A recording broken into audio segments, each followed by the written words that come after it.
that takes seems. me on vacation.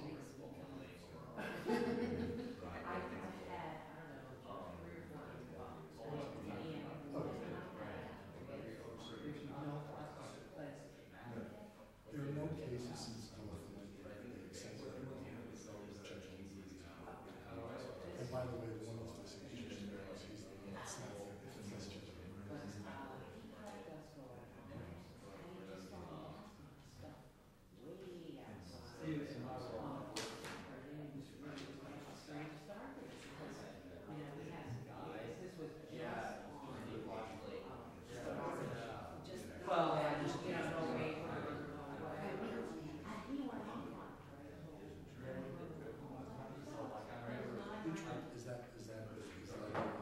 Is there an opinion?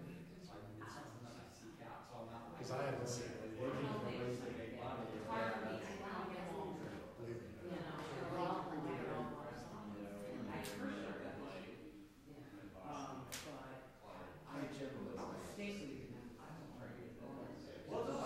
It's a great perspective.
Fiore.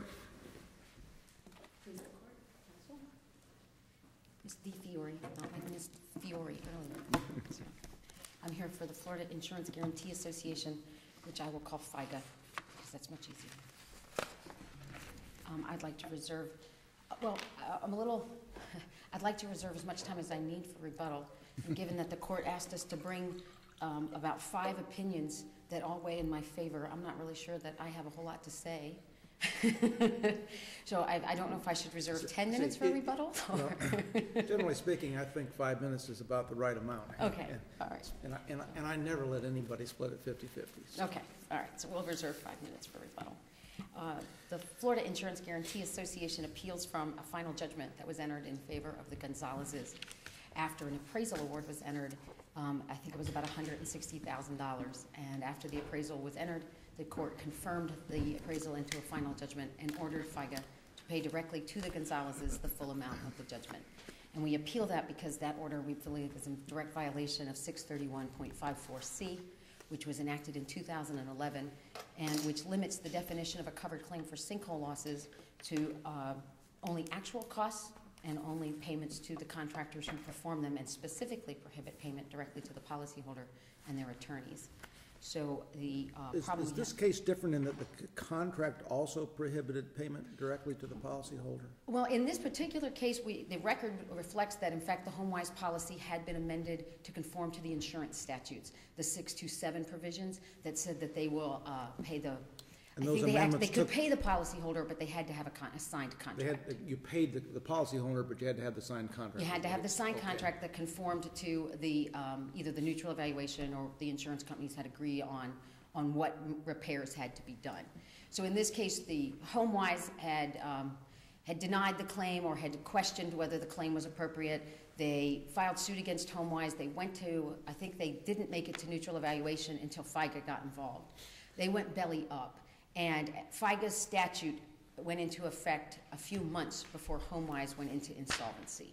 When FIGA stepped into the claims, as I've said before, it's not surprising that FIGA steps into companies that may not have handled claims at the best optimal level. That might explain why FIGA gets involved. So FIGA said, we believe these are covered claims. We just want to use the provisions of 631, the FIGA Act, to determine how we're going to pay the claim. So please bring us an executed contract that conforms with the testing that had been done pursuant to 627, and we will begin, paying the claims. So the policyholders disagreed with that finding. They had their own finding that said, no, the repairs should involve underpinning, not just grouting, which is generally the gist of all the disputes that you've probably considered. They went to neutral evaluation, and the neutral evaluation, again, a lot of the times it's a little difficult to know. They aren't really specific on what they say. The neutral evaluation supported FIGA. And then they weren't happy with that, so they demanded appraisal. They went to appraisal, and a lump sum amount was entered. And the lump sum doesn't say whether it's underpinning, whether it's grouting, whether it's above ground, whether it's below ground. It says it's all of them, so we think it did include above and below. But it didn't really specify, and it was about $162,000. Maybe I'm thinking of another case, because there's so many of these lately, but I thought there was a finding as to the amount for the subsurface and the amount for the cosmetic. The appraisal award itself just says all the damages. It didn't actually specify, I don't think. So there isn't a breakdown between the two categories? So. Okay. No, but it says all, and we take that to mean all. So there had been estimates before. HomeWise testing had broke them out, and I believe the plaintiffs, the Gonzalez's testing, had broken them out. So the two engineers before the appraisal. The neutral evaluator had and he might have broken them out, but the appraisal itself did not. But the appraisal amount was very consistent and very close in line to what HomeWise had recommended their testing and their estimates had done. So it looked about like they had accepted the HomeWise testing or the neutral evaluation, and it wasn't significantly different.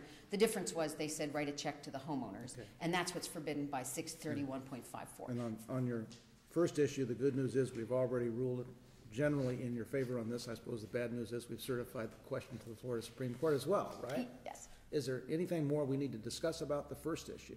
I think that this case is almost identical to De La Fuente because this is a final judgment, whereas the other cases, they were appraisal orders, so they were more interlocutory. Right. So this, I don't really see any substantive difference between this case and De La Fuente. What I do think is substantive is in the appeal, Mr. Biasotti has raised constitutional arguments that were not raised below, but were not also, I don't believe, were raised in any of the other prior arguments or orders, and they were certainly not a part of any of the orders. So the De La Fuente order, other than the retroactivity constitutionality argument, which was directly flat out rejected by both De La Fuente and Bernard, the equal protection, the access to courts, and the due process arguments, neither of those were fully briefed. I don't believe in any of them. I want to say in Rodriguez, it was raised in a motion for rehearing, but it was not fully briefed, and Mr. Biasotti has fully briefed that in this appeal. We do note that those issues were not raised below, and we do believe they needed to be preserved. But even if they had been preserved, we believe all three of them are wrong. The access to court issue, I would call that dead on arrival, because access to court applies to protect rights which existed before the 1968 Constitution was created, and FIGA didn't come into being until 1970. And according to Fernandez versus FIGA, there is no access to court argument that can be made when the legislature decides to modify the gift that they have given them, which is FIGA. So whatever FIGA gives you, the legislature can adjust it and modify it anytime they want, and there's no access to court argument on FIGA. On the due process argument, essentially, as I interpreted Mr. Biasotti's argument, the policyholders had a right to be heard before they changed the FIGA statute. Well, I think that at any point in time, the policyholders could have called their legislator up and talked about the changes to the statute back in 2010, but I don't believe they had a vested right in any particular provision of FIGA in 2010. That's why it's not a retroactive change to their policy. So it's to me, the due process is just a variation of the retroactivity argument. But again, I don't think that the law stands for, there's any law that says the individuals in the state of Florida have a right to go up and change the laws or be heard about the laws. On the other hand, I don't think there's anything to stop them from talking to their congressman anytime they want to talk about what's being proposed. So that brings us to the equal protection argument. And the equal protection argument basically complains that policyholders who have sinkhole claims in Florida are being treated in a discriminate fashion from every other policyholder or every other citizen. And the basis for that appears to be the claim that the sinkhole coverage has been eliminated. Well, first of all, that's patently not true. In De La Fuente, the court recognized that 54 subsection 3, that's 631.54C, just changed how the sinkhole claims are handled. The dwelling coverage on the homeowner policy is fully there. The $162,000, if that's what it costs to repair the Gonzalez's home, that's what FIGA is going to pay. There has been absolutely no diminishment in the amount of money that's available to compensate the homeowner for the damage to their home that's actually caused by a sinkhole. Yes, the people who are paid are different, and the way of getting payment is different, but there is absolutely no elimination of sinkhole coverage. But at the end of the day, this is not a protected class of people, so we're looking at the rational basis test, and that basically means that there has to be any conceivable reason whatsoever for the legislature to want to do this. And as we point out in our brief, and as Bernard dropped a footnote, footnote 4 in Bernard, there is a serious crisis in Hernando, Pasco, and Hillsborough County. And I did a chart of all of the FIGA cases that I knew about, and I think I'm missing about 3 or 4, and every one of them come up in Hillsborough, Pasco, and Hernando, except for the Bernard case. And the Hernando County property appraiser went to the legislature to beg them to do something to stop the depletion and the complete decimation of the property values in his county. And I forget now off the top of my head what the percentage was, but it basically, when it hit with the mortgage foreclosure crisis, it pretty much was more than 50% of the property values in Hernando County had just been blown to nothing. Because what was happening was they were taking the repair money, because the insurance company just had to write them a check for the total amount, and they were not repairing the homes, and then the homes had no value, and then they were upside down on their mortgage, so they walked away from them. And all these homes were sitting there vacant, unrepaired, and unlivable and unsellable, and no taxable value. And this was also directly impacting the insurance companies because they were getting these very substantial claims that it's going to cost all this money to repair, but then nobody actually made the repairs. And then if they bought the sinkhole affected house, the next insurance company may also have a claim, and it was really a serious problem for the insurance companies. So they started out by first fixing the insurance statutes, and they started making all kinds of changes to Chapter 627. And then as part of that process in 2010, they did add this provision, subsection C, to 631.54. And the staff history, legislative history, very clear that this was designed directly to address this crisis that was presented in this very specifically areas that it was a total crisis, but obviously it applies everywhere, to try and curb the abuse of not having these repairs done. And the legislature, I think, understood that when you force the repairs, that it's going to solve the problem because the house will get fixed. Now, there's a lot of discussion about what happens if the question of, what happens if the repairs exceed the value of the policy, when the subsurface is different and it doesn't fix the grouting doesn't fix it, that type of thing. First of all, I think the legislature understood that if you can take out some of the aggravating factors, such as attorney's fees and secondary gain, that the budgetary reality is that you'll find people who can fix these homes within the budget that's established for them. And I think the legislature realized that if you force the people to fix their homes, which is what they do under... Because it puts the homeowner on an unlevel playing field with the insurance company. The insurance company can afford the lawyers, and the insureds are no longer going to have lawyers that get compensated, right? Well, and they aren't going to be compensated, so there's no motivation to say... I'm sorry? Isn't that an access to courts issue? I don't think so, because in fact, they can have the lawyers to help them, because HomeWise was saying there's no coverage at all. And in fact, this says you have the coverage, you have the sinkhole, and we will fully pay you to repair the home. And then the motivation is, well, let me get my home repaired, and let me not get involved with litigation. It's a decision. It's not a restriction on that access. You're about 11 minutes in. Okay. And we probably, so we think that this case... I'm interested in the question of whether or not the payment, if the settlement process fails and a lawsuit is necessary because there's basically been a breach by FIGA in the settlement process, that's an exception that might allow for the judgment to be directly to the insured, which I believe is the argument being made here. Tell me about that. Well, why isn't that true? I don't see how that's supported by the record, that there's any type of a breach in the settlement process, since, in fact, FIGA stepped into the case and immediately offered to be compensating the people for the damages to their home. And all they had to do was bring a signed contract, which they've never brought. So I don't see how there's been a breach in this case. And so that's not been an issue. So FIGA didn't deny this claim when they first came in? Not at all. Okay. No, and there are general denials to the complaint. There were no affirmative defenses, and within weeks of FIGA taking over, it was, we agree you have a covered claim, and we just have to agree on what has to be done to repair the damages. Okay. So. Mr. Biasotti?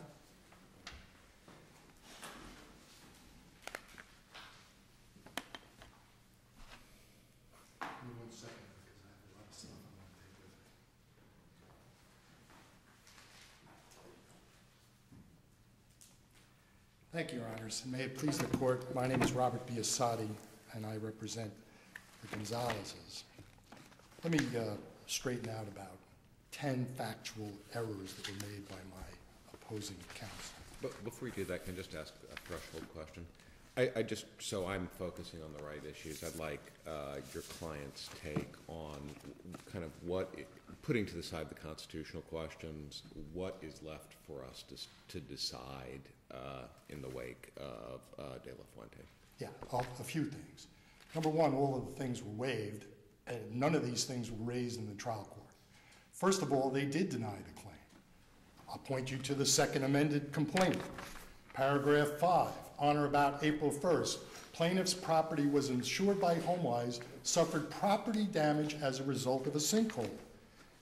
This is 3 years after, and they responded in their answer without knowledge, therefore denied. They said without knowledge. They didn't ask to delay their response to this complaint. Remember, they're doing this 3 years after this sinkhole has been confirmed by 5 experts.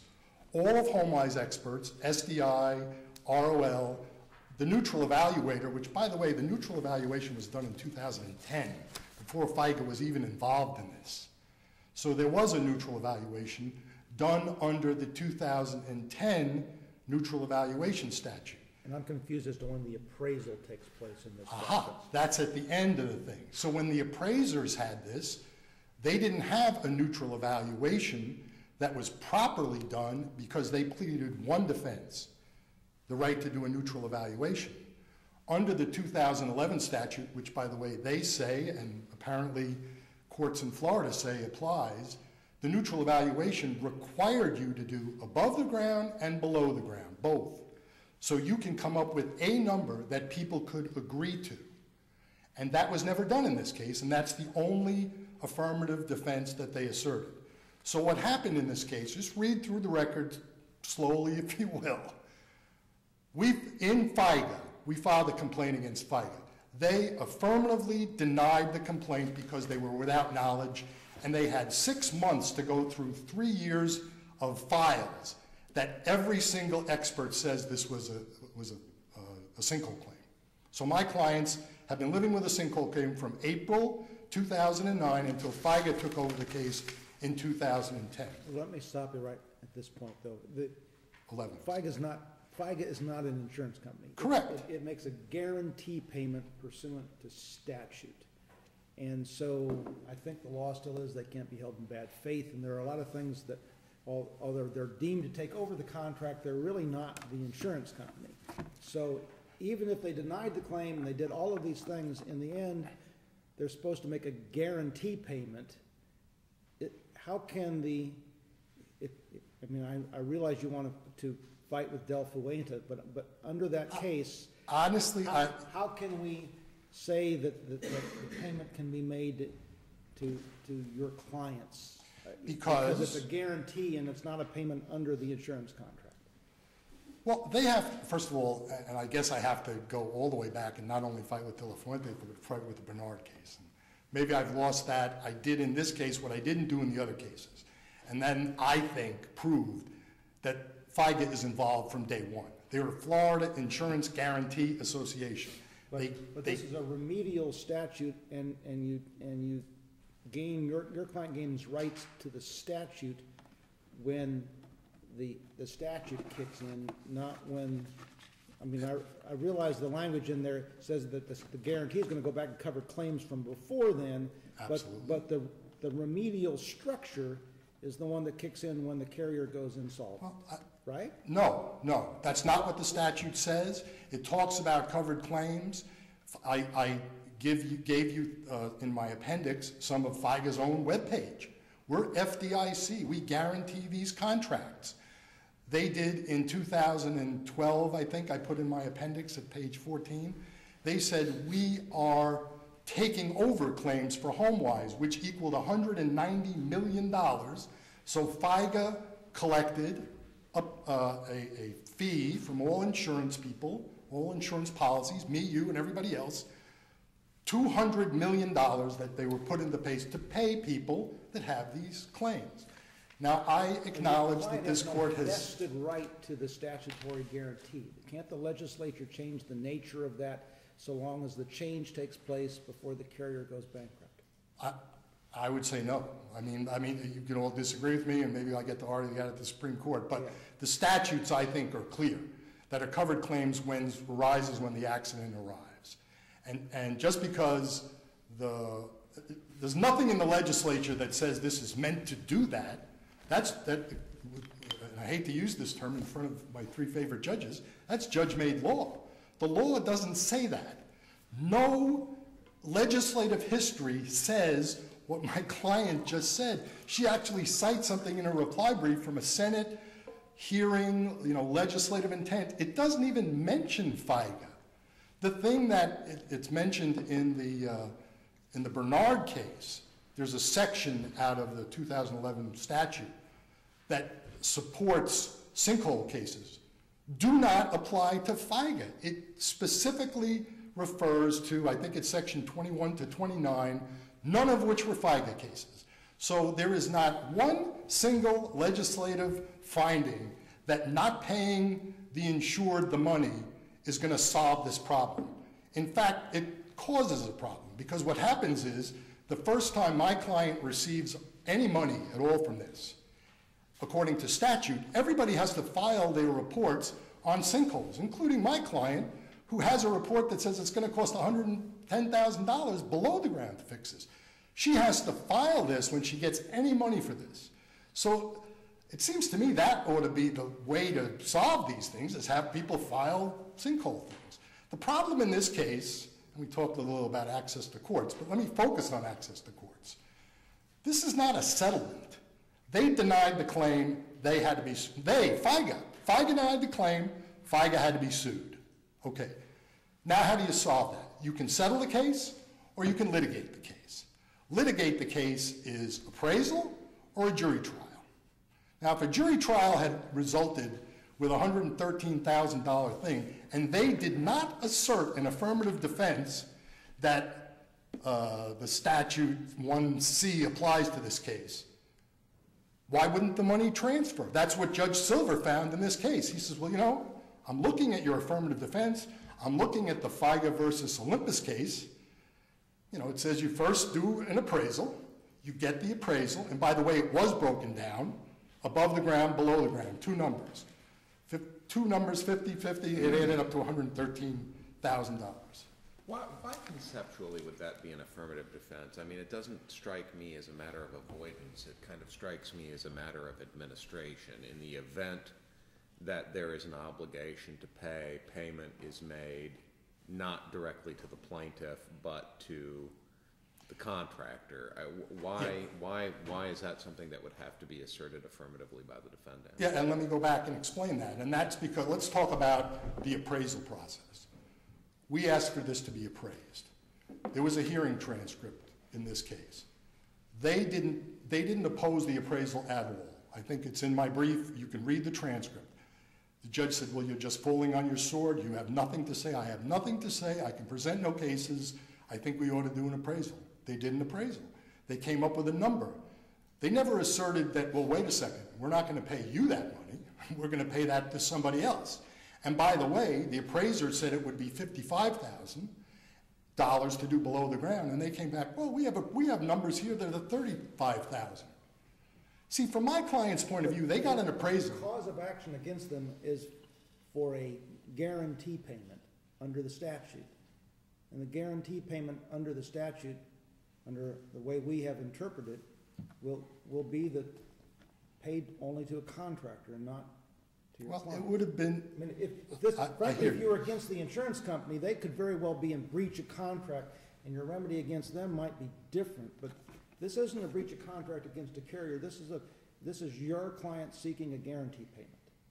This is a breach of contract case because FIGA is supposed to carry out the contracts of homeowners. No, wait a second. Is there a case that says that when FIGA breaches its, I'll call them contractual loosely duties, under the statutory provisions, that instead of paying the guarantee amount based on covered claim, that they get breach of contract damages? Well, look, it's hard to answer that. The answer is no. And the reason is because, as we put in our brief, in all 50 states and the model code, no code ever exempts claims, particular claims from FIGA. If the Gonzalez's home had been burned down, they'd get a check for $113,000. If it had been blown over by wind, they'd get a check for $113,000 from FIGA. And FIGA has bonded this, so the money is sitting there. The only reason they can't get it is because they're supposed to pay some contractor. This is your equal protection argument now. It is the equal protection argument because not only... The basis is most people repair wind damage, most people repair fire damage, and we were having lots of people leaving sinkholes in neighborhoods. Well, but now they changed the statute that said when you do that, when you take the first dollar on this, then you have to file in your county court the reports from the experts that say what you have to do to fix sinkholes.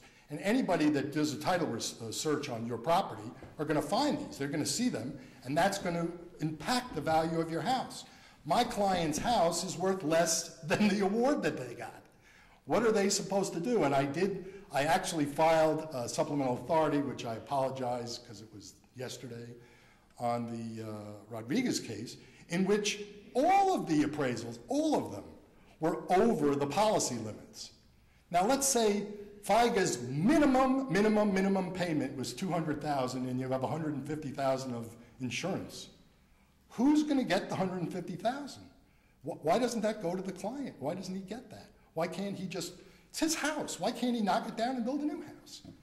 And why can't my client take the $113,000 appraisal that they got and you said, you know what?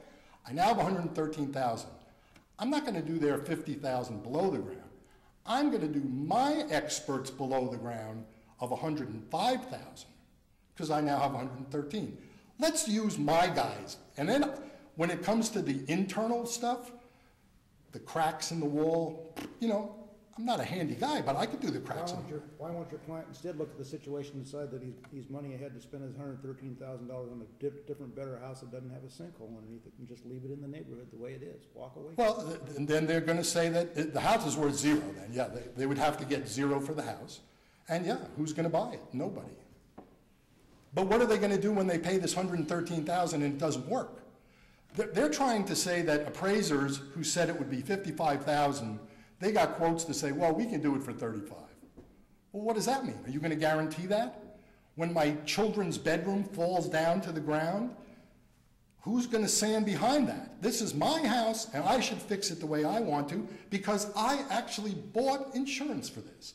And you told me that FIGA would guarantee this. You told me that. And I even quoted a statute that says when insurance agents sell policies, they could say, oh, look, FIGA's guaranteeing this even if we go insolvent. That's a statute that says that. So people can go out and say, look, you're guaranteed. And then it's wink, wink, nod, nod. You had a sinkhole in 2009.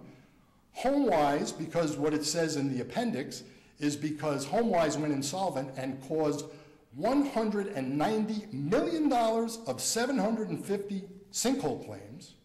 Who should eat that $190 million?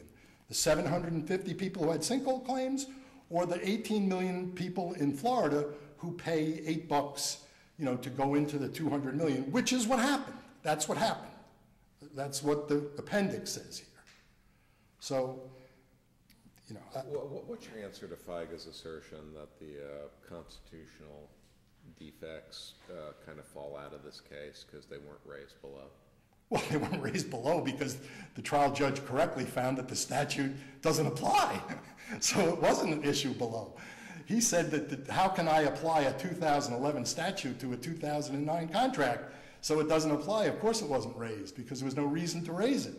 Now, the only reason. Well, but I mean, your clients did file a motion to confirm the appraisal award and get a judgment entered that took on this question of which version of the statute applied. And the judge said the statute doesn't apply. In there that, you know, to the extent the statute applies, it's also unconstitutional. Is this a facial challenge, or is this a challenge to the I statute? said it is an as-applied challenge. I think it's a facial challenge as well. I think there's a facial challenge that you cannot, look, if the Florida Supreme Court, after 3 years and 450 pages of legislative history on medical malpractice claims violates equal protection under plain analysis, then this one, which has zero of legislative history, nothing that says paying a FIGA client. By the way, if this was Citizens, they'd pay the claim. I mean, there's nothing in here that talks about the contract and whether the contract applied. You referred to the case, the Nichols and the 5th District cases, where they're actually settling the case. This is not settlement. And the Supreme Court made that in Warfel. There's settlement and there's litigation. If you're going to make me litigate the case, don't ask me to solve this under the settlement case. Now we're under the lost payment case. The lost payment case says you get an appraisal. We got it. We filed it. 60 days you owe it. They agreed to the appraisal. They did it.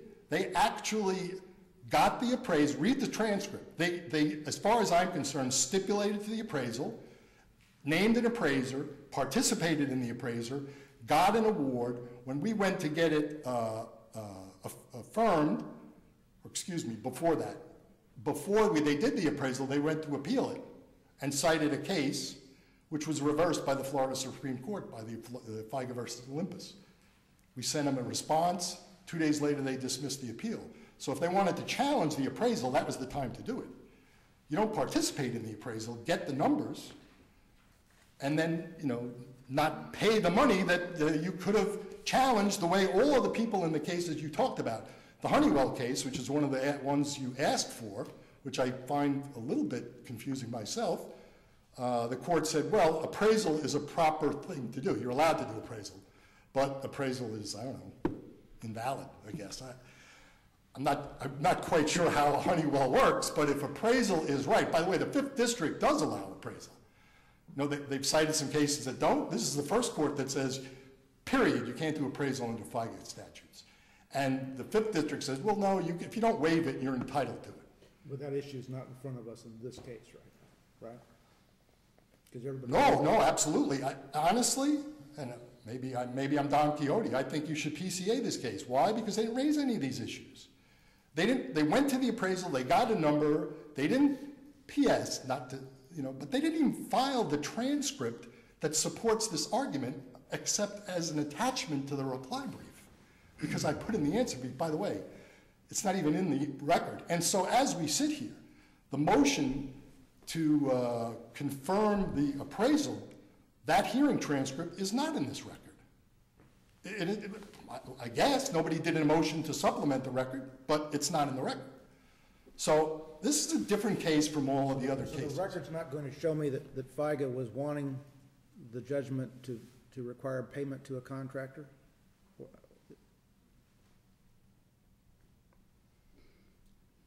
I mean, the issue here is whether or not. I can't say that. I honestly didn't read their motion on that. I read the motion, but I don't remember if it says that. Is their first issue preserved? Their first issue. Their first issue that. Yeah, it's interesting because. Making the payment directly to your client, not to a contractor. Is that a preserved issue in this case? Let me say the answer is no, and here's why. Okay. This is not an appeal of the entire final judgment.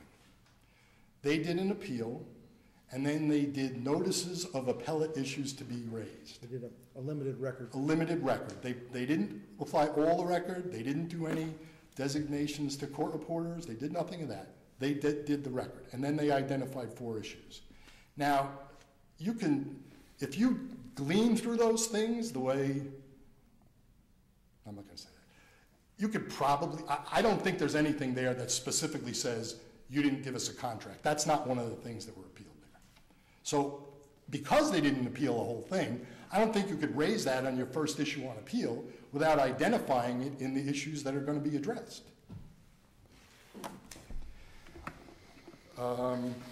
Yeah,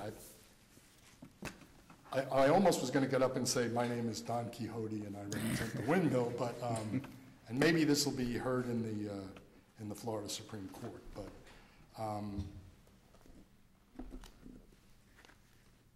there is an issue here which is different from all the cases. This is not a case where they didn't want to do an appraisal. They did it. They got a result. Now the question is here that I'd like to ask is, what if my client goes out and hires his own person, his own contractor, to do his responsibility that is less than the appraisal amount of $113,000. And he does below the ground of 109, less than what they said. Why is that not a violation of access to courts? They had a fact finder find that they lost $113,000. They found, as a matter of fact, that they lost $55,000 below the ground. FIGA says, oh no, we can get out of that for $35,000. Why? I don't know why. It doesn't save FIGA a penny. Because if they pay the $113,000, it doesn't cost one single insured a single penny. If FIGA loses money next year, as they did because HomeWise went bankrupt and they lost $190 million, they'll just get another assessment. Time is up. Well, I'll say one last thing. If FIGA would pay people that have sinkholes rather than paying their attorneys and not paying the plaintiff's attorneys, we wouldn't have this problem today. Thank you.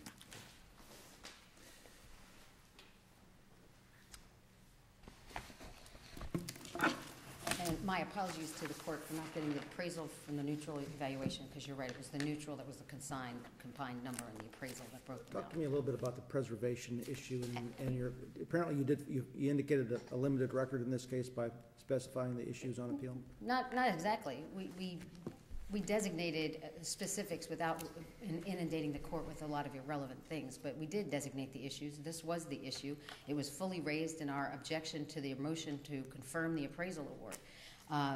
Volume 5 of the record at least from 800 to about 822 or so, has the lengthy memorandum of law that was presented by the trial court, the trial attorney below, and was argued extensively at the hearing. The transcript didn't make it in. It was attached to the reply brief. But the motion itself was detailed, and it argued both issues. It argued both the FIGA statute issue, and it argued the insurance statute issue. You have to give us a signed contract. So both of them extensively, which is why the transcript wasn't that important, because it pretty much just restated what was in writing. So it was absolutely preserved.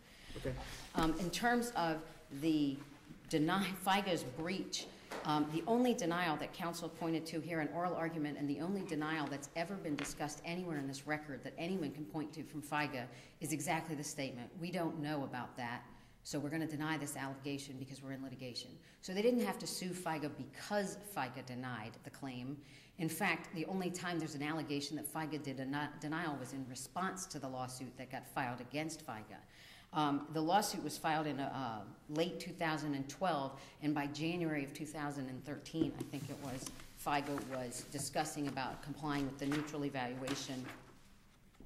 Was there a pre-existing lawsuit against the insurance company? Yes. And FIGA just substitutes in as name? Right. Okay. So, So you're talking, the 2012 is when FIGA substitutes into this lawsuit? yes, so September of 2011, the receiver was appointed, and in May of 2012, the plaintiffs filed their amended complaint. So the complaint was filed in, I believe, 2010, early 2011. FIGA doesn't come in until May of 2012, and as so frequently happens, they just really thought, oh, we'll just change the name. So a lot of the allegations in the complaint were FIGA breached the contract and that type of thing. FIGA's battled that arguments at the trial court that we can't breach contracts and we're not just stepping into the shoes in that sense. And it's about pleadings, and it's not really about the issues. So at that point, they just moved forward. And FIGA moved forward, and they claimed entitlement to do all these things. But again, there's been no denial other than a general denial of the complaint, and we discussed cases that talk about when there's been an affirmative denial of a covered claim, and that's not what exists in return to a general denial. If you look at some of the case law that talked about when FIGA affirmatively denied, they talk about the multiple affirmative defenses that flat out say this is not covered under the policy kind of thing. And here it was just a case of let's see what we're dealing with. There's a reason why there's language in the statute when a FIGA affirmatively denies other than by delay. FIGA frequently has a hard time getting a handle on all of the volume of cases that get transferred to them at one time, so things take a lot longer than you might expect them to. So that's why it's not a delay that would justify that. This case is really not that distinguishable from De La Fuente. De La Fuente had the certified questions. I think if you think that De La Fuente needed them, they probably need them here.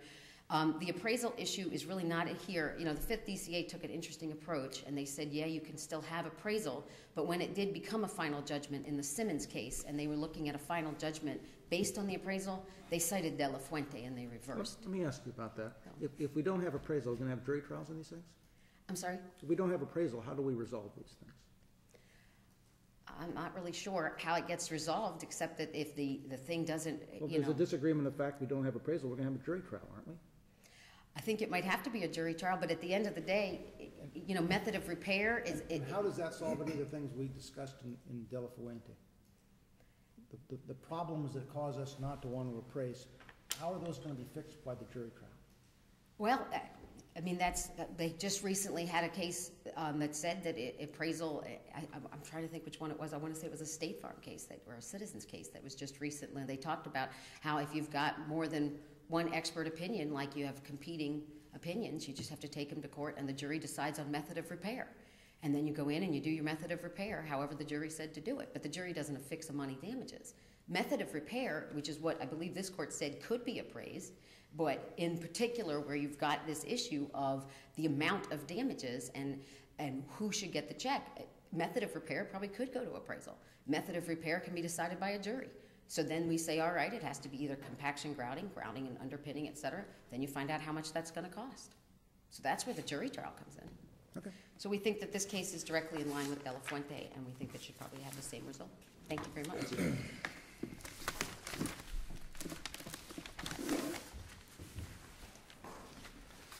case is Bacharach